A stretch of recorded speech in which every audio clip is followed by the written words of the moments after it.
ഇനിയെങ്കിലും അപ്പച്ചൻ എട്ടുവീട്ടിൽ പിള്ളമാരോട്ട് ഇടപാട് നിർത്തിക്കൂടെ?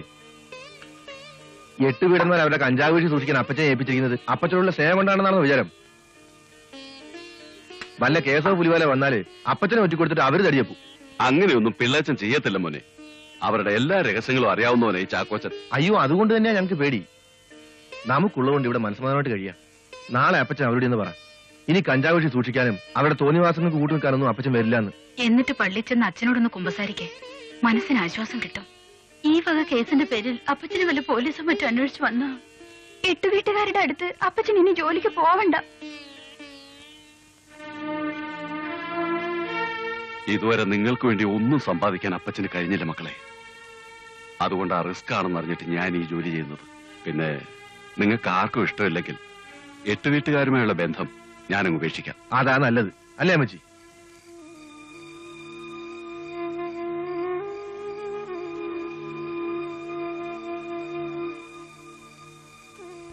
മോനെ,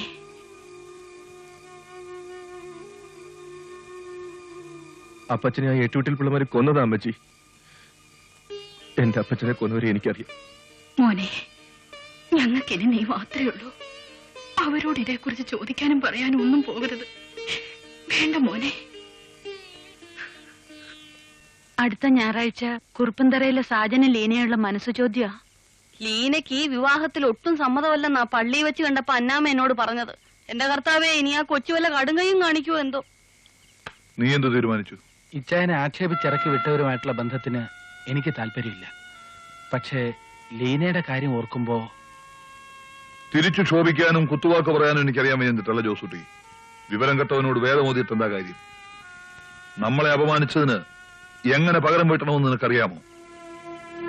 ഇനി ചാണ്ടിക്കുഞ്ഞിന്റെ മകളുടെ കഴുത്തിൽ താലി കെട്ടുന്നത് എന്റെ അനുജൻ ഉപ്പുകണ്ടത്തിൽ ജോസൂട്ടിയായിരിക്കും. ഉപ്പുകണ്ടംകാർക്ക് ഇഷ്ടപ്പെട്ട ഒരു പെണ്ണിനെ കളക്ടറല്ല മന്ത്രി വന്നാലും കെട്ടിക്കൊണ്ടുപോകാൻ ഞാൻ സമ്മതിക്കില്ല. അങ്ങനെ ആരെങ്കിലും വന്നാൽ അവന്റെ അന്ത്യമായിരിക്കും. ഓ, ഇച്ചായന്മാര് പച്ചക്കൊടി കാണിക്കുന്നതും കാത്തിരിക്കായിരുന്നു ഞാൻ. ഇനി ബാക്കി കാര്യങ്ങൾ ഞാനും ജോസൂട്ടിച്ചാനോട് തീരുമാനിച്ചോളാം. അല്ലേ ജോസൂട്ടിച്ചാൻ? കേട്ടില്ലേ? കൊച്ച കള്ളൻ.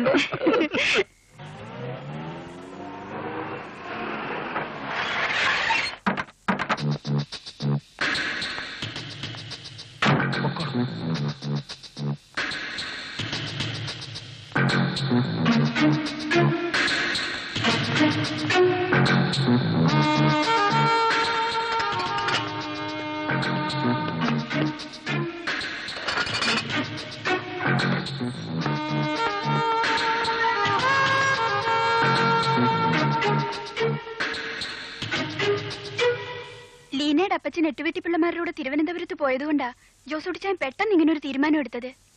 എന്നെ വീടിന് പുറത്തേക്ക് വിടരുതെന്ന് അമ്മച്ചിയോട് പ്രത്യേകം പറഞ്ഞിട്ട് അപ്പച്ചൻ പോയിരിക്കുന്നത്. അമ്മച്ചിയോടൊക്കെ ഞാൻ പറഞ്ഞോളാം. ആലോചിച്ച് നിൽക്കാൻ നേരമില്ല. വേഗം റെഡിയാവ്. ജോസൂട്ടിച്ചാൻ 11 മണിയാകുമ്പോൾ വിളിക്കും. അപ്പൊ ഞാൻ പറയുന്ന പോലെ അങ്ങ് സംസാരിച്ചാ മതി.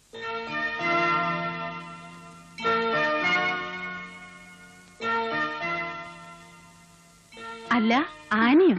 എന്താ പതിവില്ലാതെ ഇങ്ങോട്ട്? പള്ളിന്ന് വികാരിയച്ഛൻ പറഞ്ഞയച്ചിട്ട് വന്നതാ. ഇന്ന് ലീജൺ ഓഫ് മേരിയുടെ കമ്മിറ്റി ഉണ്ട്. ലീനയും കൂടി കൂട്ടിക്കൊണ്ട് ചെല്ലാൻ പറഞ്ഞു. വേണ്ട അനി, ഞാൻ വരുന്നില്ല. ഈ വീട് വിട്ട് പുറത്തിറങ്ങരുതെന്ന് അപ്പച്ചൻ പറഞ്ഞിട്ടാ പോയിരിക്കുന്നത്. അതെന്താ? അത് ഹലോ, ആരാ? ഞാനാ ജോസൂട്ടി. കുഴപ്പമൊന്നുമില്ലല്ലോ. അച്ഛനോ? വിവരങ്ങളെല്ലാം ആനി വന്ന് പറഞ്ഞോ. പക്ഷേ അപ്പച്ചന്റെ പെർമിഷൻ ഇല്ലാതെ എങ്ങോട്ടും പോരുതെന്നാ. ഏതായാലും ഞാൻ അമ്മച്ചിയോടൊന്ന് ചോദിച്ചു നോക്കട്ടെ. പള്ളിന്ന് അച്ഛനാ. എനിക്ക് വേണ്ടി അവരെല്ലാം വെയിറ്റ് ചെയ്യാണെന്ന്. പള്ളിക്കാരിയല്ലേ, മോള് പൊയ്ക്കോ. അപ്പച്ചൻ എന്തെങ്കിലും ചോദിച്ചാ ഞാൻ മറുപടി പറഞ്ഞോളാം. അമ്മച്ചി സമ്മതിച്ചു. എന്നാ താമസിപ്പിക്കണ്ട. ഞാനിത് പുറപ്പെടുക അച്ചോ. ആ പിന്നെ കമ്മിറ്റി കഴിഞ്ഞാ മോളെ നേരെ ഇവിടെ കൊണ്ടാക്കിയേക്കണം. ശരി.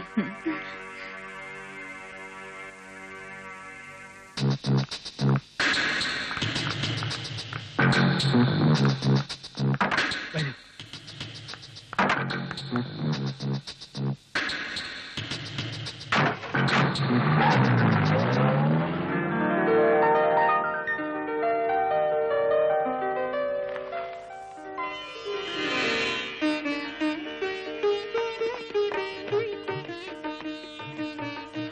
നമ്മക്കെന്നാണ് ഇങ്ങനെ ഒന്ന് ഒപ്പിടാൻ പറ്റണത്?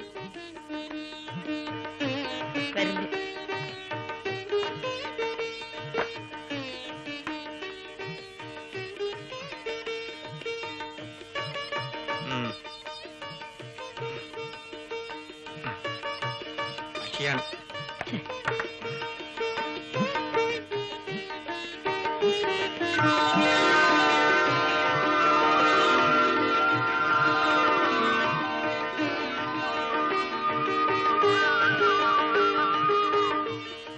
All the best. Thank you sir.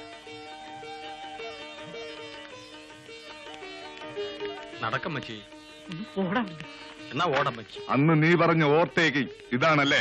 ഞാൻ അന്നേ പറഞ്ഞതല്ലേ, ഇനി ഇവൻ ആരെങ്കിലും കയറി പ്രേമിക്കുന്നതിന് മുമ്പ് പോളച്ചാൻ കെട്ടിക്കണം, ഇല്ലെങ്കിൽ പ്രശ്നമാവും. ഏയ് തങ്കച്ചൻ ആ ടൈപ്പല്ല. നമ്മളെല്ലാവരും കൂടി ആലോചിക്കുന്ന പെണ്ണിനെ അവൻ കെട്ടത്തുള്ളൂ ഇല്ലേ? ഏയ് അങ്ങനെയൊന്നുമില്ല. ഞാൻ ഒരു കമ്മ്യൂണിസ്റ്റാ. ഏതെങ്കിലും പാവപ്പെട്ട വീട്ടിലൊരു പെണ്ണിനെ കെട്ടണമെന്നേ എനിക്കുള്ളൂ. നമ്മുടെ വീടിനടുത്തുള്ള ഏതെങ്കിലും പാവപ്പെട്ട പ്രീ ഡിഗ്രി വിദ്യാർത്ഥിനി. സ്വന്തം പോസ്റ്റ് കോളടിക്കരുത്. അതല്ലേ കൂടുതൽ നിർത്ത്. ഇനി രഹസ്യങ്ങളൊന്നും വേണ്ട. ഈ ചുറ്റിക്കളിയൊക്കെ നിർത്തി നന്നായിട്ട് പഠിക്കാൻ നോക്ക്. എല്ലാം എനിക്കറിയാം. കപ്പിയാരുടെ മോളെ കെട്ടിച്ചേരുന്ന കാര്യം അപ്പൊ ഞാൻ ആലോചിക്കാം. ഈശോയെ, എന്റെ അമ്മ എന്നാണ് എന്റെ കല്യാണം. മിണ്ടി പോവരുത്. നിനക്ക് കല്യാണ പ്രായമാകുമ്പോ ഞാൻ പറയും. എന്റെ ജുഡാസ് തള്ളേ, നിങ്ങൾ ഇങ്ങനെ ആയിപ്പോയല്ലേ തള്ളേ. നീ ഒരു കാരണമാ ഇങ്ങനെയൊക്കെ സംഭവിച്ചത്. ലാളിന് കൂടിപ്പോയതിന്റെ കുഴപ്പമാ. അല്ല, അവളെ പഠിപ്പിച്ച് വലിയ വക്കീലാക്കാൻ പോയ എന്നെ പറഞ്ഞാൽ മതിയല്ലോ. ഇനി ആ 8 വീട്ടുകാരുടെ മുഖത്ത് ഞാൻ എങ്ങനെ നോക്കും? ഓഹോ, അപ്പോഴും അതാ നിങ്ങളുടെ സങ്കടം. നമ്മുടെ മോളുടെ ഭാവിയെ കുറിച്ച് തീരുമാനിക്കാൻ അവരാരാണെന്ന് എനിക്ക് മനസ്സിലാവാത്തത്. എടീ, തലമറന്ന് നിന്നും തേക്കരുത്. അവര് കാരണമാ കറുക്കാരൻ ചാട്ടിക്കുഞ്ഞ് നീ നിലയിലെത്തിയത്. അവന്മാരെന്നെ സഹായിച്ചെന്നാ നിങ്ങൾ ഈ പറയുന്നത്? അവര് ചെയ്തു കൂട്ടുന്ന കൊലയും കൊള്ളരുതായ്മയും ഒതുക്കി തീർക്കാനാ നിങ്ങളെ പിടിച്ച ഒരു പാർട്ണർ ആക്കിയത്. മതി, നിർത്ത്.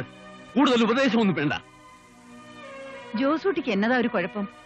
നല്ല മര്യാദക്കാരൻ കൊച്ചൻ, വക്കീൽ പരീക്ഷ പാസ്സായിട്ടുണ്ട്, നമ്മളെക്കാൾ കുടുംബ പാരമ്പര്യവും സ്വത്തും ഉണ്ട്. അല്ലെങ്കിൽ തന്നെ ഉപ്പ് കണ്ടങ്കാരും നമ്മളും തമ്മിൽ എന്നതാ ശത്രുത? എടീ, എന്നാ കോപ്പുണ്ടെന്ന് പറഞ്ഞാലും ഒരു കളക്ടർ മരുമോനായിട്ട് വരിക എന്ന് വെച്ചാൽ അന്തസ്സൊന്ന് വേറെയാ. അതെ അതെ, അവന്റെ സ്വഭാവം അത്ര നല്ലതൊന്നുമല്ല. IAS പഠിക്കാൻ പോയപ്പോ പൂനെയിൽ വെച്ച് പ്രേമിച്ച ഒരു ഹിന്ദിക്കാരി പെണ്ണിൽ ഒരു കുട്ടിയുണ്ടെന്നാ കരോട്ടെ മാർത്തച്ചാടത്തി പറഞ്ഞത്. ഏതായാലും ആ കല്യാണം നടക്കാതെ പോയത് നമ്മുടെ മോളുടെ ഭാഗ്യം എന്ന് കരുതിയാ മതി. നിങ്ങൾ ഇത്രയും കാലം 8 വീട്ടുകാർക്ക് വേണ്ടി ജീവിക്കായിരുന്നില്ലേ? കുറെ സമ്പാദിച്ചു കൂട്ടിയുണ്ടെന്ന് ഒരു കാര്യമില്ല. ഒരു മകളുടെ സന്തോഷമാണ് അപ്പനും അമ്മയ്ക്ക് ഏറ്റവും വലുത്. ദൈവത്തെ ഓർത്ത് ഇനിയെങ്കിലും നന്നായിട്ട് ജീവിക്കാൻ നോക്ക്.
അല്ല, ഇതാരാ? ശാന്തിച്ചാനോ?